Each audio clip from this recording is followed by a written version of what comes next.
The night sky was calm and quiet, but something strange was about to happen.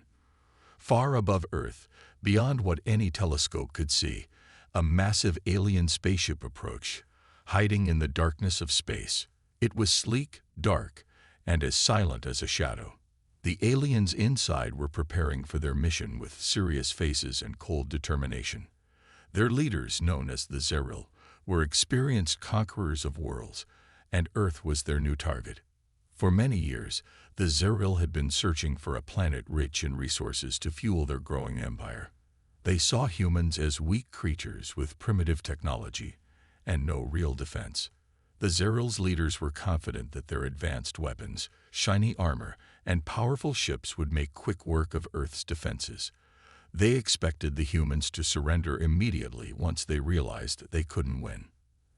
As the spaceship slowed down near Earth, the Zerel scanners began to study the blue and green planet below.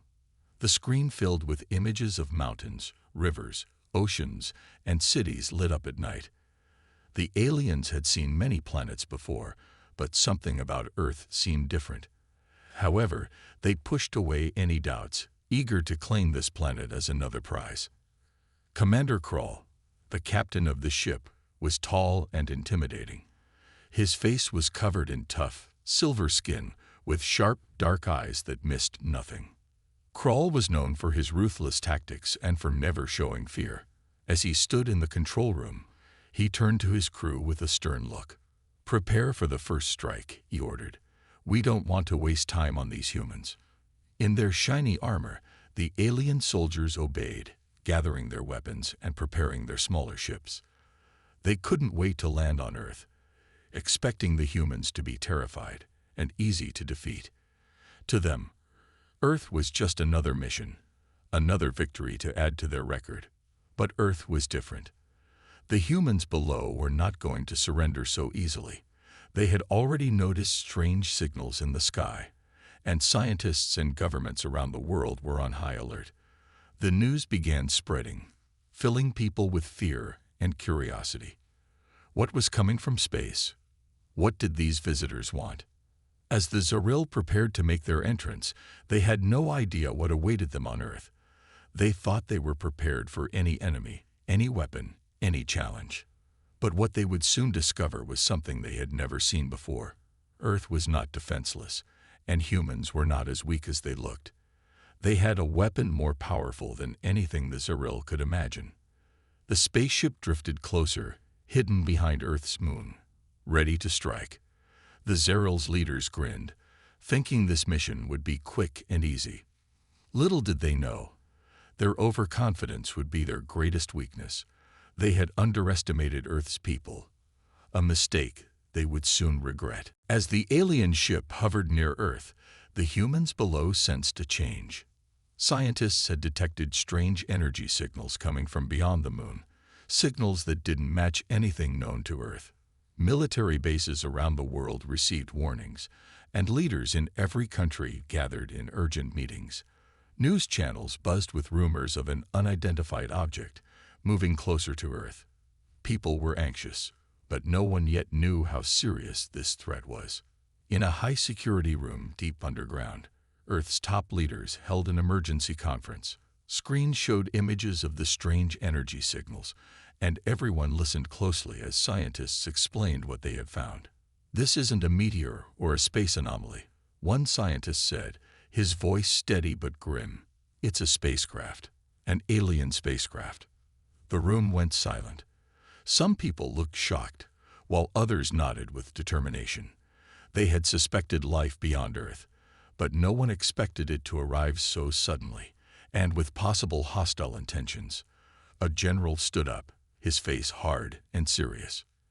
"If they're here to attack, we must be ready. We have to protect our planet, no matter what it takes." Across the globe, militaries prepared for the worst. Fighter jets were on standby, and submarines waited quietly in the oceans, ready to strike if needed. Satellites shifted positions, keeping a close watch on the alien ship's every move. Soldiers trained harder, knowing they might face an enemy like nothing Earth had ever seen. But even with all their weapons and strategies, Earth's leaders knew they were at a disadvantage. The alien technology was likely far more advanced. They didn't know what kind of weapons the aliens might bring or how powerful their defenses could be. As fears spread, leaders from different countries decided to form a united defense. They knew that only by standing together could they hope to survive. Meanwhile, a team of scientists and psychologists worked on a plan. They understood that brute force might not be enough. They needed something different, something that would catch the aliens off guard. After hours of intense discussion, they came up with an unusual idea. The weapon they would use wasn't a missile or a bomb. It was empathy. The leaders listened as the psychologists explained their plan. Aliens may be advanced, but they won't expect us to respond with kindness and understanding. Instead of meeting them with violence, we'll show them humanity's greatest strength, our ability to connect, to understand, and to care for others.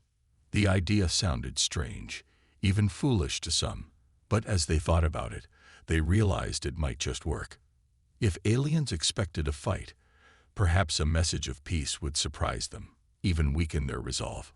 They decided to combine their military defense with this new plan, using empathy and compassion as their secret weapon. As the alien ship inched closer, Earth prepared for a battle unlike any other. Humans were ready with both their weapons and their hearts, determined to protect their planet in every way possible.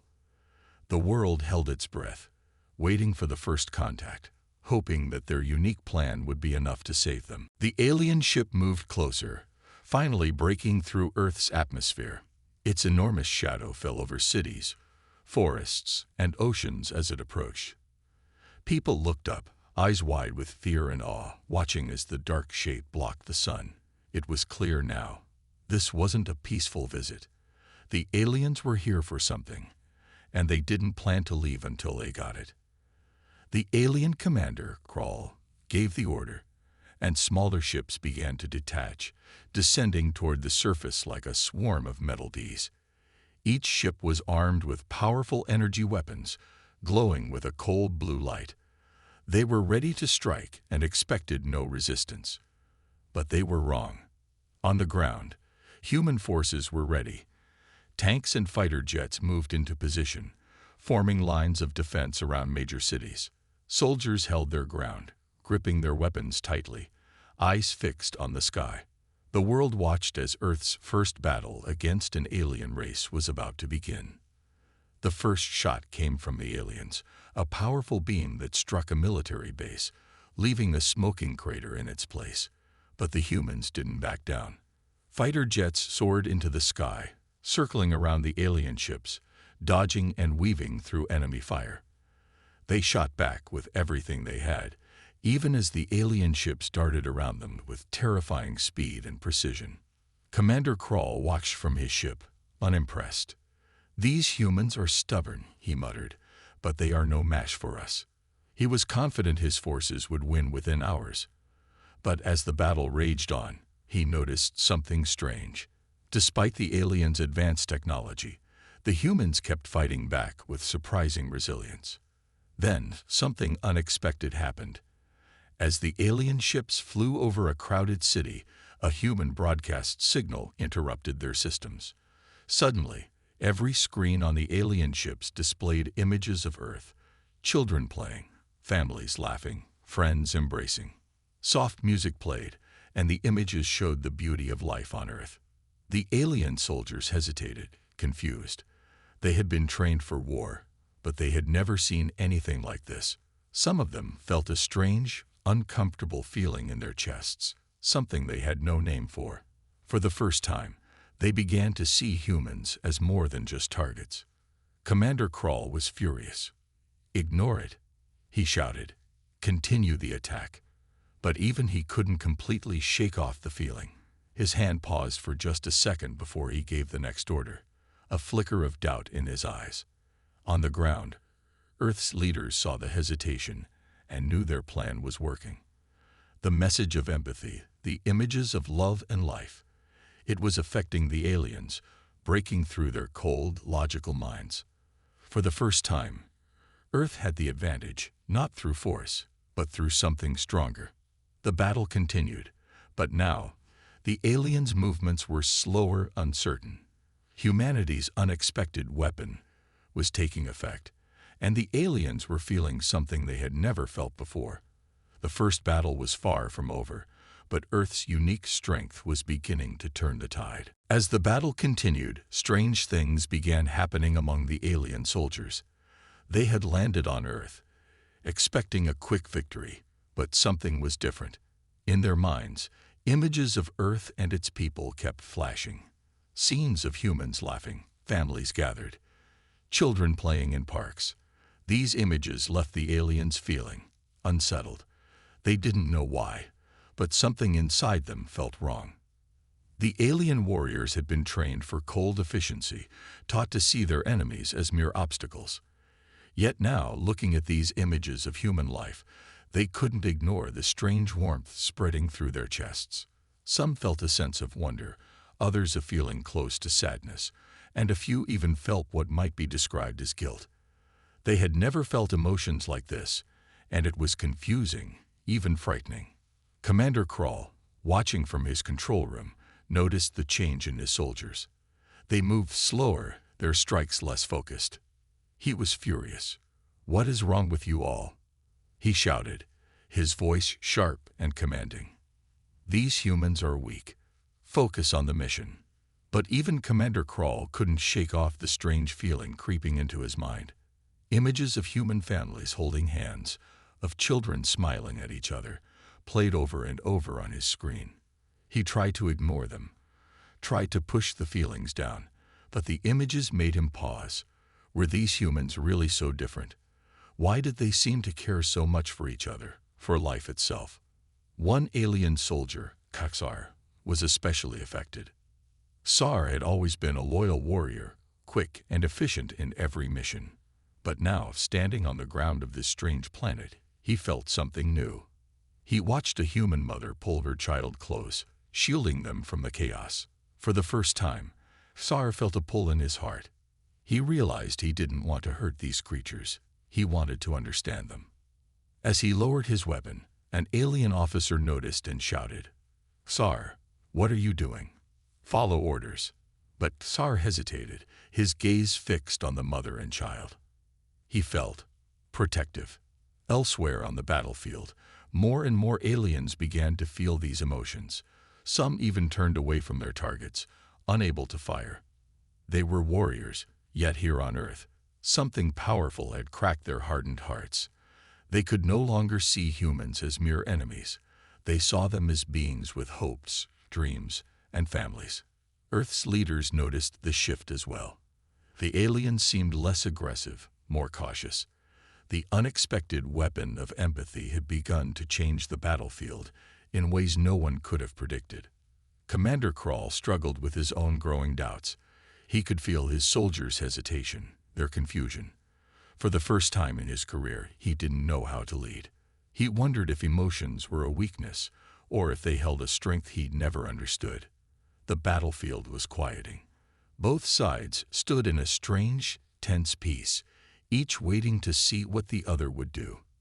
And in that silence, a new kind of battle had begun, one for the hearts and minds of the alien invaders. As the battle raged on, Earth's leaders saw the change in the aliens. The once confident invaders were now hesitant, confused by emotions they had never experienced before. Instead of retreating, the humans decided to take a bold step forward. They would show the aliens something they hadn't expected: humanity's greatest strength.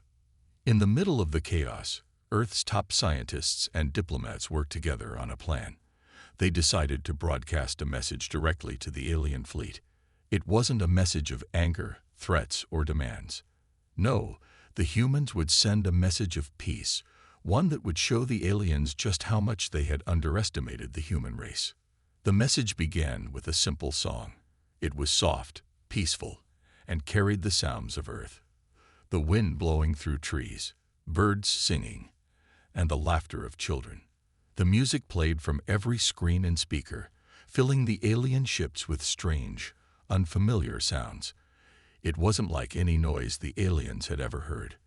There were no harsh, booming sounds or terrifying weapons being tested. Just music. But it was enough to make the aliens pause. Then the broadcast switched to images of Earth. It showed people from all around the world. People working together, families helping each other, and strangers smiling at one another. It wasn't perfect. There were struggles, hardships, and conflict on Earth, just like anywhere else. But the message was clear. Humanity cared for each other.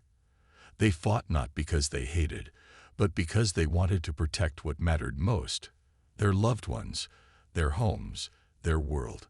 On the alien ships, the soldiers watched the images in stunned silence. They had never seen anything like this before. In their own world, emotions were controlled, kept in check by their cold logic. They had never been taught to value life the way humans did. But now, as they watched these images of kindness, compassion, and hope, something began to stir within them. Some of them felt touched. Commander Krall, who had watched his soldiers hesitate earlier, now found himself watching the broadcast. The images of human life struck him harder than he expected. He had always believed that power was the key to survival, that only the strong deserved to rule. But this was different.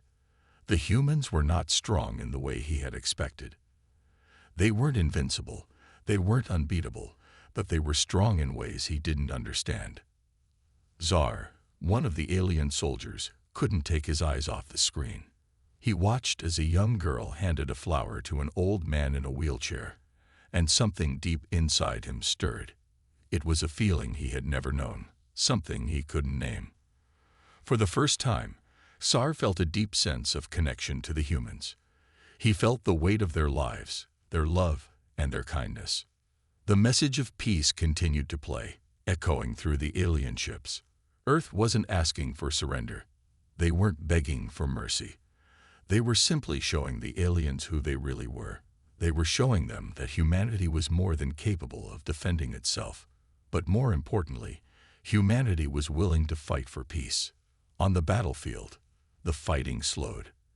Aliens hesitated, unsure of what to do. The humans, meanwhile, waited, hoping their message would reach the hearts of the invaders. For the first time in the battle, there was a quiet sense of hope. As the humans' message of peace echoed through space, the alien fleet was plunged into confusion. Commander Krall paced back and forth in his control room, staring at the screens that displayed images of the human world.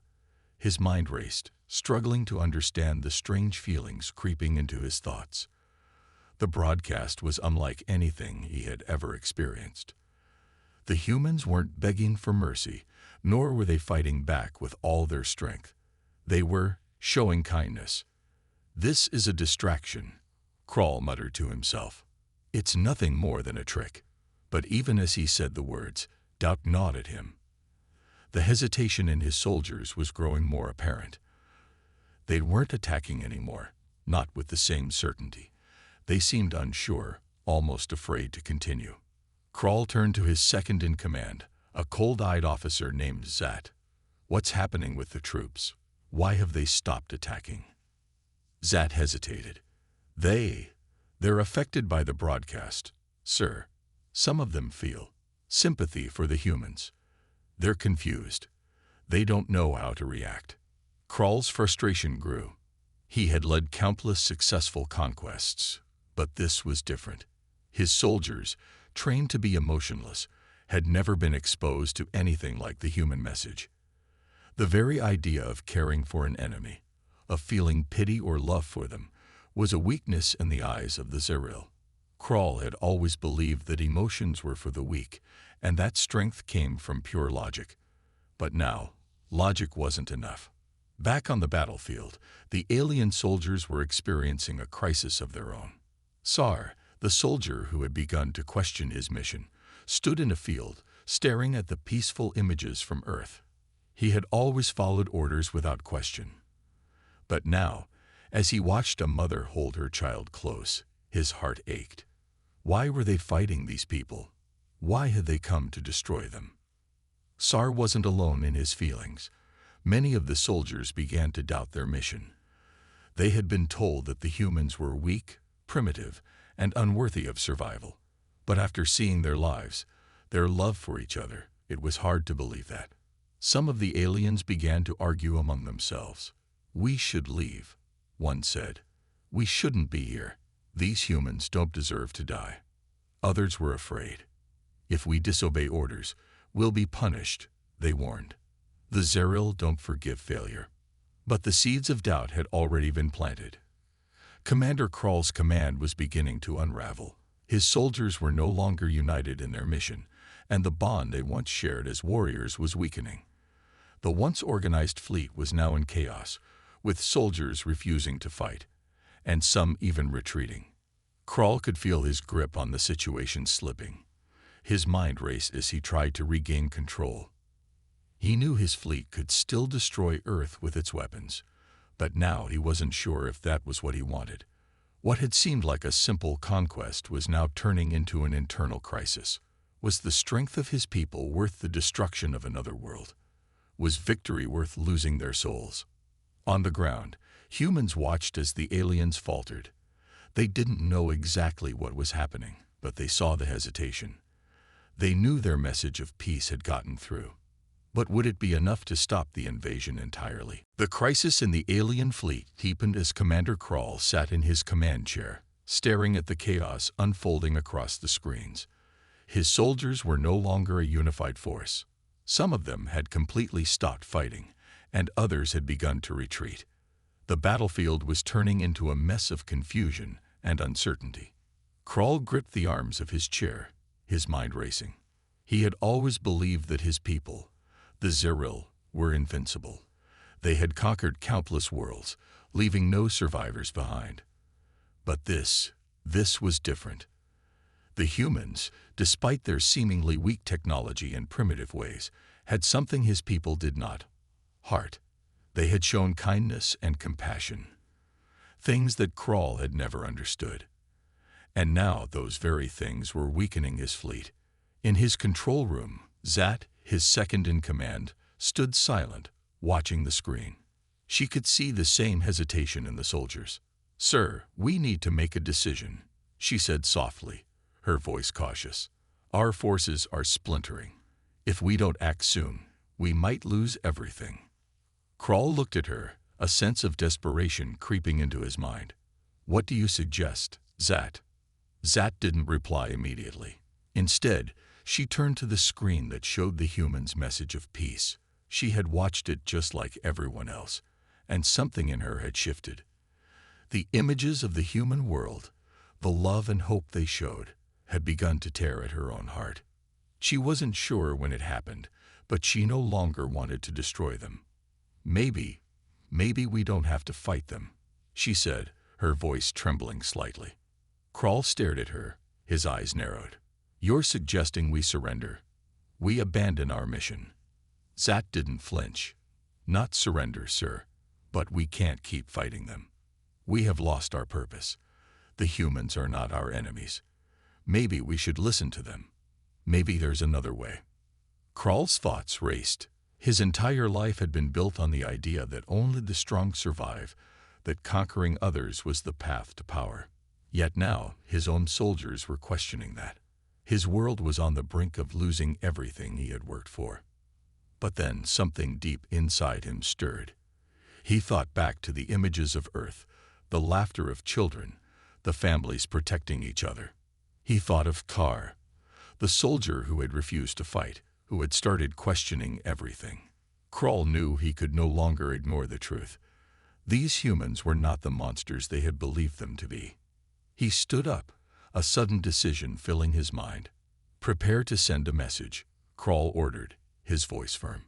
"We are going to make a choice, a bold choice. We will offer them peace. We will leave this planet alone." Zat blinked in surprise. "Sir."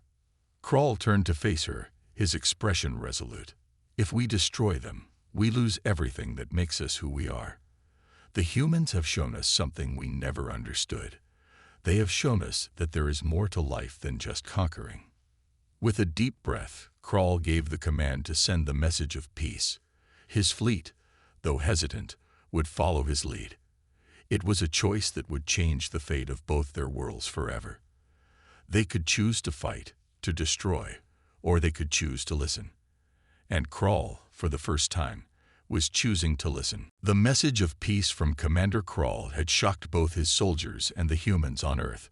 For the first time in the history of the Zerel, their leader had chosen not to conquer but to make peace. The alien fleet, still hovering above Earth, had turned from an unstoppable force into a group of uncertain visitors. They were no longer invaders. They were guests. Back on Earth, the leaders of every nation watched as Krall's message appeared on their screens. He spoke clearly and directly, his voice steady, though tinged with something that hadn't been there before: vulnerability. "We have made a mistake," he said. "We came to destroy your world, but we now see that your strength is not in weapons or power. It is in your hearts, your love for one another. We offer you peace. We wish to learn from you, and if you allow it, we wish to build a future together." There was silence. No one knew what to say at first. The people of Earth had prepared for war, for destruction, for the worst. But now they were hearing something they never expected. An alien race reaching out, asking for friendship. The leaders hesitated. But then, one by one, they agreed. Earth's leaders sent a reply, inviting the Zerel to meet and talk about what peace between their worlds could look like. As the days passed, the alien fleet slowly descended, and the first contact began. The meeting took place in an open field where humans and aliens stood across from each other. The humans were cautious but curious. They didn't know what to expect.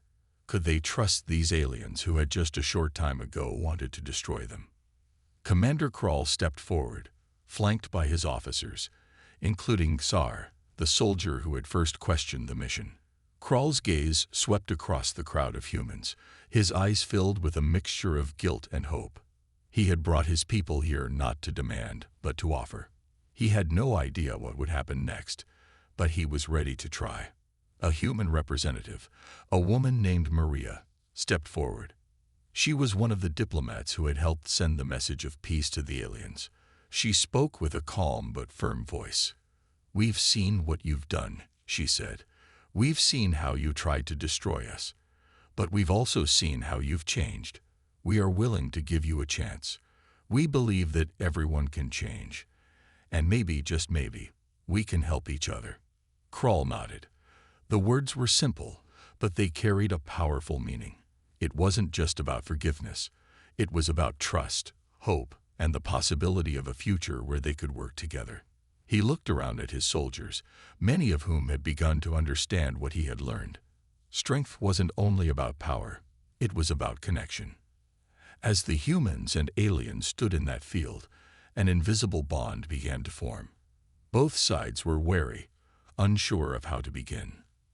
But as they shared their hopes, their dreams, and their stories, the seeds of a new friendship were planted.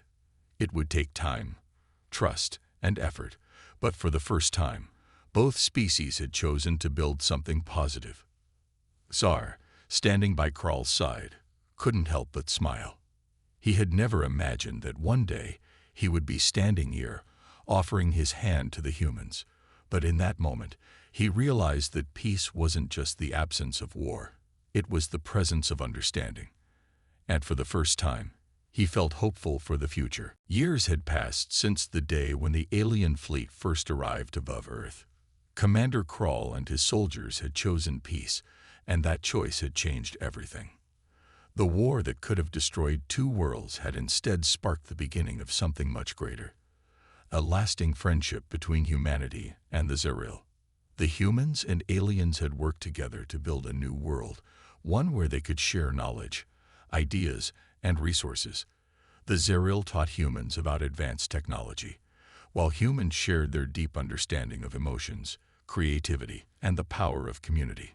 Together, they developed new ways to travel through space, exploring the stars in ways neither species could have done alone. Krall, once the leader of a conquering force, had become a symbol of change. He was no longer just a commander. He was an ambassador for peace, traveling between Earth and Zerel homeworld to speak of the importance of unity. The soldiers who had once fought against humanity were now living side by side with humans, learning from each other and working together for a brighter future. Zar, who had questioned the mission from the very beginning, had become one of the greatest supporters of the peace between their worlds. He had returned to Earth many times, visiting human cities and seeing how far they had come in such a short time. It was hard to believe that just a few years ago, his people had been ready to destroy these humans. Now he called them his friends.